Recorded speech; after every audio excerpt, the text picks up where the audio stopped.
أعوذ بالله من الشيطان الرجيم بسم الله الرحمن الرحيم الحمد لله رب العالمين والصلاة والسلام على نبينا محمد وعلى آله وصحبه أجمعين أما بعد سورۃ الانعام یہ مکی صورت ہے، اس کا آغاز کریں گے۔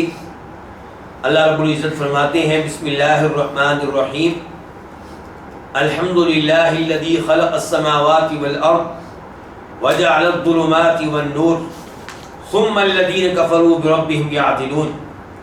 تمام تعریفیں اس اللہ کے لیے جس نے خلق پیدا کیا السماوات تمام آسمانوں کو والارض اور زمین کو، وجعل اور جس نے بنائے الظلمات اندھیرے والنور اور روشنی، ثم الذین کفروا پھر بھی وہ لوگ جنہوں نے کفر کیا، بربہم اپنے رب کے ساتھ، یعدلون برابر ٹھہراتے ہیں، بریکٹ میں آپ لکھیں گے اوروں کو۔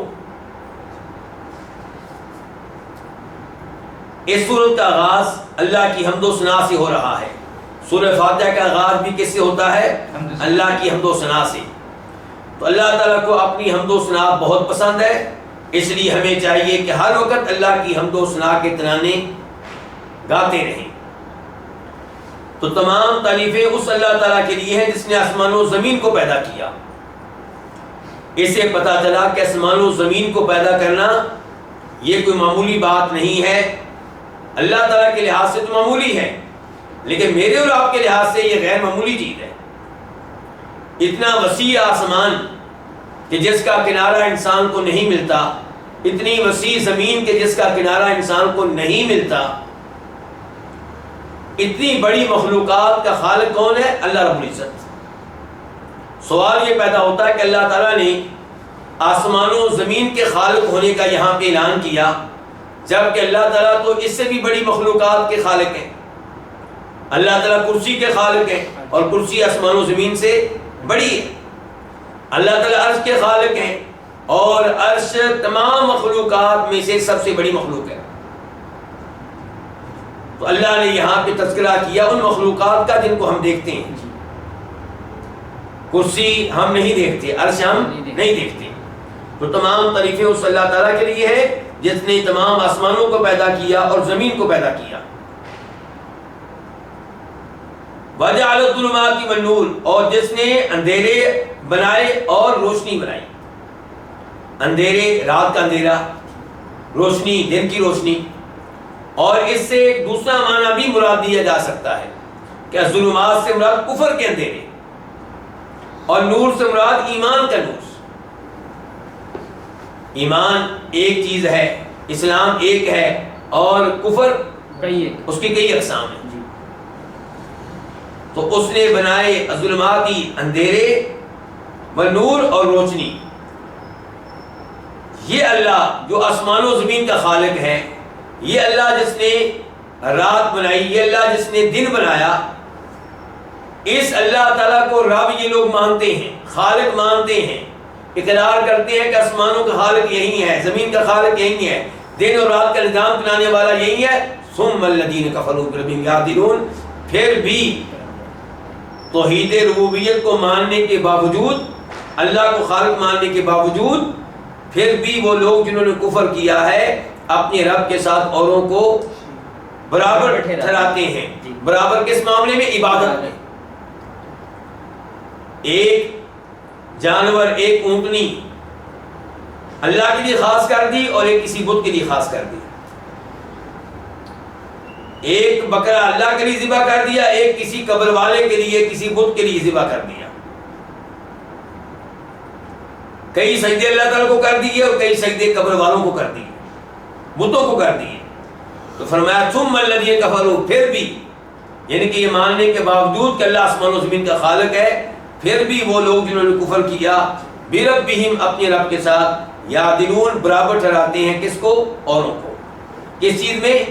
عبادت میں۔ آیت نمبر 2 هو الذی خلقکم من طین وہی ہے جس نے تم کو پیدا کیا مٹی سے.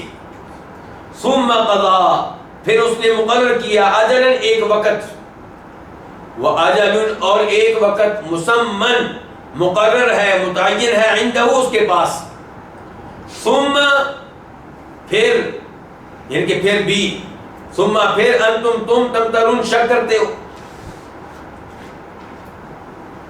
اللہ رب العزت نے یہاں پہ اپنی ایک اور نشانی کا تذکرہ کیا، آپ نے ایک اور قدرت کا تذکرہ کیا، آپ نے ایک اور احسان کا تذکرہ کیا کہ اللہ نے تم سب کو مٹی سے پیدا کیا ہے. مٹی سے پیدا ہوئے ہیں آدم علیہ السلام، ہم لوگ پیدا ہوئے ہیں پانی کے قطرے سے، لیکن چونکہ ہماری اصل کون ہے آدم علیہ السلام، ہمارے بڑے کون ہیں آدم علیہ السلام، تو اللہ نے ہم سب کے بارے میں کہا کہ میں نے تم کو مٹی سے پیدا کیا. ثم قضا اجلا پھر اللہ نے مقرر کیا ایک وقت کس چیز کا؟ حساب کتاب موت کا، پیدائش کے بعد موت کا، کہ کتنا عرصہ تم نے دنیا میں زندہ رہنا ہے. اللہ نے ہر ایک کا ایک وقت مقرر کر رکھا ہے. اس وقت سے نہ کوئی پہلے مر سکے گا، نہ اس وقت سے کوئی ایک سیکنڈ کے لیے بھی لیٹ ہو سکے گا. وَأَجَلٌ مُّسَمًّى عِندَهُ اور ایک اور وقت بھی ہے جو مقرر ہے متعین ہے اس کے ہاں. یہ کس چیز کا وقت ہے؟ قیامت کا، لوگوں کے قبروں سے اٹھائے جانے کا. ثم انتم تمترون پھر بھی تم شک کرتے ہو. اللہ نے تم کو مٹی سے پیدا کیا، اللہ نے تمہیں زندگی دی، ایک متعین عمر دی، اور پھر وہ اللہ تمہیں فوت کرے گا اور پھر قیامت قائم کرے گا، لیکن تم دوبارہ اٹھائے جانے کے معاملے میں شک کرتے ہو. تم کہتے ہو کہ جب ہم مٹی ہو چکے ہوں گے، ریزہ ریزہ ہو چکے ہوں گے، تو ہمیں کیسے اٹھایا جا سکتا ہے؟ ہماری ہڈیاں مصیدہ ہو چکی ہوں گی. جس اللہ نے تمہیں مٹی سے پیدا کیا ہے وہ اللہ تمہیں دوبارہ کیوں نہیں اٹھائے گا چاہے تمہارا جسم دوبارہ مٹی بن چکا ہو؟ جس اللہ نے پہلی بار پیدا کیا تھا اس کے لیے تمہیں دوبارہ پیدا کرنا اٹھانا کیوں کر مشکل ہوگا؟ آیت نمبر 3 وَهُوَ اللَّهُ فِي السَّمَاوَاتِ وَفِي الْأَرْضِ اور وہی اللہ معبود ہے. یہاں پہ لفظ اللہ کا ترجمہ کیا جائے گا، تفسیر کی جائے گی. عام طور پہ ہم کہتے ہیں اللہ، لیکن اللہ کا ایک معنی بھی ہے. اللہ وہ ذات جس کی عبادت کی جاتی ہے. اللہ یعنی کہ الہ، اللہ الہ، دونوں کو جوڑا آپس میں ملایا تو کیا بن گیا؟ اللہ. اور الہ وہ ہوتا ہے جس کی عبادت کی جائے. تو یہاں پہ لفظ اللہ کا معنی مراد دیا جائے گا، یعنی کہ وہی اللہ معبود ہے، وہی ہے وہ جس کی عبادت کی جاتی ہے. فی السماوات آسمانوں میں، اور فی الارض اور زمین میں. آسمان والے بھی اس کی عبادت کر رہے ہیں، زمین پہ رہنے والے بھی اس کی عبادت کر رہے ہیں. زمین پہ رہنے والے اوروں کی عبادت بھی کرتے ہیں لیکن وہ عبادت غلط ہے. جس کی جائز عبادت ہو رہی ہے، درست عبادت ہو رہی ہے، وہ ایک اللہ ہے. وہ لوگ جن کا عقیدہ ہے کہ اللہ تعالیٰ ہر جگہ ہے، وہ اپنے دلائل میں اس آیت کو بھی ذکر کرتے ہیں اور ترجمہ یوں کرتے ہیں کہ اور وہ اللہ ہے آسمانوں میں اور زمین میں. جبکہ یہ ترجمہ غلط ہے، یہ مفہوم غلط ہے، یہ تفسیر غلط ہے. صحیح یہی ہے کہ وہ اللہ، اور وہ کیا ہے؟ وہی معبود ہے، آسمانوں میں بھی اور زمین پہ بھی. اور یہ آیت سورہ زخرف کی اس آیت کی طرح ہے کہ وَهُوَ الَّذِي فِي السَّمَاءِ إِلَٰهٌ وَفِي الْأَرْضِ إِلَٰهٌ. وہی ہے جو آسمانوں میں معبود ہے اور وہی ہے جو زمین میں معبود ہے. یہ کہنا کہ اللہ تعالیٰ ہر جگہ ہے، یہ غلط عقیدہ ہے. اللہ نے قرآن کریم میں کئی مقامات پہ وعدہ کیا کہ میں عرش پہ مستوی ہوں. تو اللہ تعالیٰ عرش پہ بلند ہیں، ہر جگہ پہ اللہ تعالیٰ کے ذاتی طور پہ ہونے کا عقیدہ غلط ہے. یعلم سرکم وجہرکم، وہ جانتا ہے تمہاری پوشیدہ امور کو، وجہلکم اور تمہارے ظاہری امور کو، وَيَعْلَمُ اور جانتا ہے مَا تَکسِبُونَ جو تم کماتے ہو، جو تم کرتے ہو. یعلم وہ جانتا ہے سرکم ان باتوں کو جن کو تم چھپاتے ہو، مخفی رکھتے ہو. وجہلکم اور وہ جانتا ہے تمہاری ان باتوں کو جن کو تم ظاہر کر دیتے ہو، لوگوں کے سامنے بیان کر دیتے ہو. اللہ تعالیٰ کے لیے دونوں چیزیں برابر ہیں. وَيَعْلَمُ مَا تَكْسِبُونَ اور وہ جانتا ہے تمہارے ان تمام اعمال کو جو تم کرتے ہو، تمہاری ایک ایک حرکت کو، تمہارے ایک ایک عمل کو، تمہاری ایک ایک بات کو وہ جانتا ہے. اس سے پتہ چلا اللہ تعالیٰ کے ہر چیز کے بارے میں علم رکھنے کا. پتہ چلا اللہ تعالیٰ کی صفات میں سے ایک صفت کیا؟ صفت علم. تو یہی جو علم میں اتنا گہرا ہے، یہی معبود ہے اور یہی ہر عبادت کے لائق ہے. وَمَا تَأْتِيهِم مِّنْ آيَةٍ مِّنْ آيَاتِ رَبِّهِمْ إِلَّا كَانُوا عَنْهَا مُعْرِضِينَ.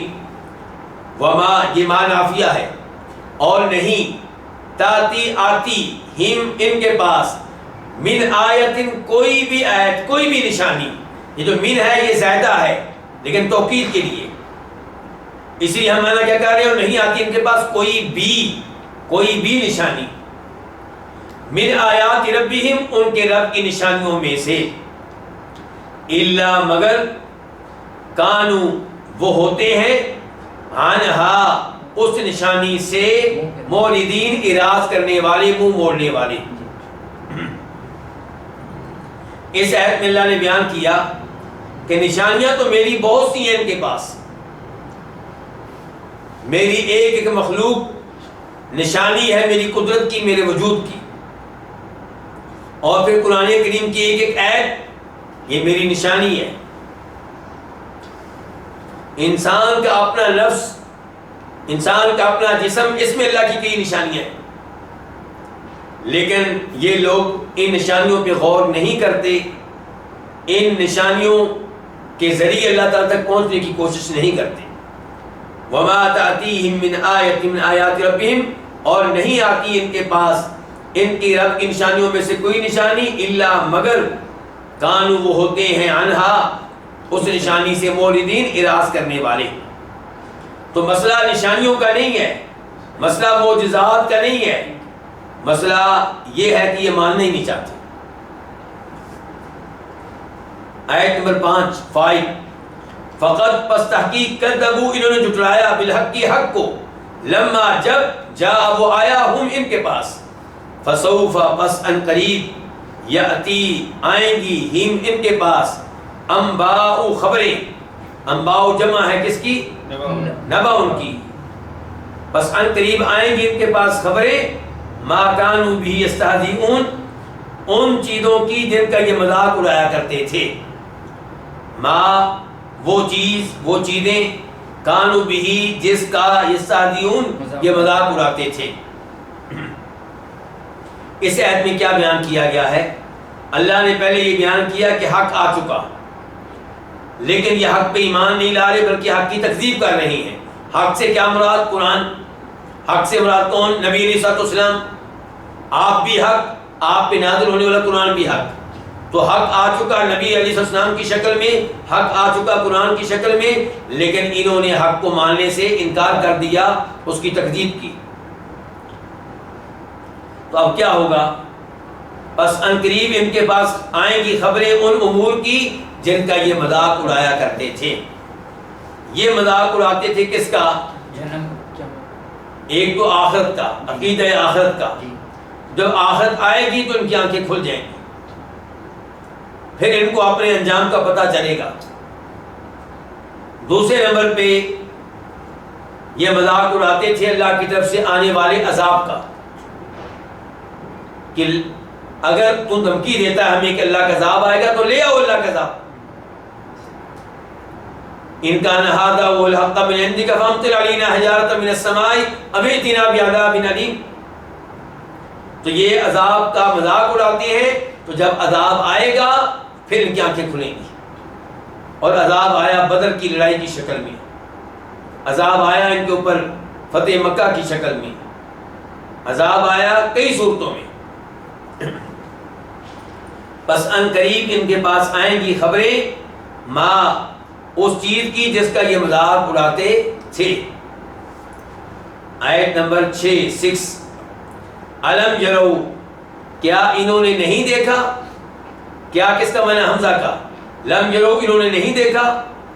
کیا انہوں نے نہیں دیکھا؟ کم خبریہ ہے. کیا معنی؟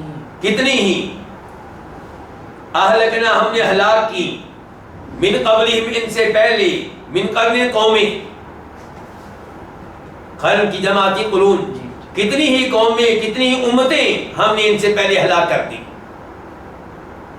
مکناہم ایسی قومیں ایسی امتیں جن کو ہم نے قدرت دی تھی. فی الارض زمین میں ما ان چیزوں پہ ما لم نمکن لکم جن چیزوں پہ ہم نے تمہیں قدرت نہیں دی.